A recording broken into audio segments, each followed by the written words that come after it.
بیمار یا مصیبت زدہ کو دیکھ کر یہ دعا پڑھیں۔ فرماتے ہیں کہ جو شخص کسی بیمار یا مصیبت زدہ کو دیکھ کر یہ دعا پڑھتا ہے تو اللہ تعالیٰ اسے اس مصیبت اور بیماری میں مبتلا نہیں کرے گا۔ بیمار یا مصیبت زدہ شخص کے سامنے یہ دعا اس طرح پڑھے کہ وہ نہ سن سکے۔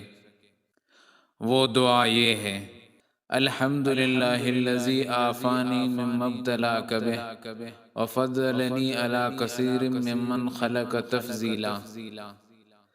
ترجمہ: تمام تعریفیں اللہ کے لیے ہے جس نے عافیت دی مجھے اس تکلیف سے جس میں تجھے مبتلا کیا، اور بہت سے مخلوق میں سے مجھے فضیلت بخشی۔